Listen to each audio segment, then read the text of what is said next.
प्रणाम। मैं आप सबका भाई, आप सबका बेटा नरेश राजा मिर्ज़ापुरी। आप सब मेरे इस चैनल को बहुत ज़्यादा प्यार और आशीर्वाद दे रहे हैं। मुझे आशा नहीं, पूरा विश्वास है कि बस इसी तरह से आप लोग का प्यार मिलता रहेगा। और हमारे चैनल पे हमारा एक वीडियो है जो कि आप लोग बहुत प्यार आशीर्वाद दे रहे, जो विजय भैया जी के साथ में है। और बस इसी तरह से आप लोग प्यार आशीर्वाद अपना देते रहिए। और हमें आशा नहीं, विश्वास है कि आप लोग अपने घर में होंगे और सुरक्षित होंगे। आप लोगों से रिक्वेस्ट है, हाथ जोड़ के मेरा विनती है कि आप सब अपने घर में ही रहें और ये कोरोना जो महामारी चलता है एकरा से बची।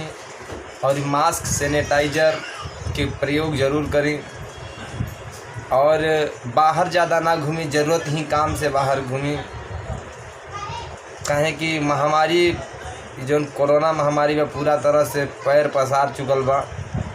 और आज कहे में बड़ा खुशी मिला था कि आज हमारे विजय भैया के एगो गाना रिलीज भइल, पतरी कमरिया, जिसे लिखा है हमारे विजय भैया ने और उसको गाए भी हमारे विजय भैया, और साथ में शिल्पी राज भी हैं। बहुत ही अच्छा सॉन्ग है, तो आप लोग उस सॉन्ग को ज़रूर सुने। मैं डिस्क्रिप्शन में उस सॉन्ग का लिंक डाल दे रहा हूँ, आप लोग डिस्क्रिप्शन में क्लिक करके देख के लिंक पे क्लिक करें और इस सॉन्ग को सुने। इतना अच्छा, इतना प्यारा सॉन्ग है कि क्या बताएं आप सबको।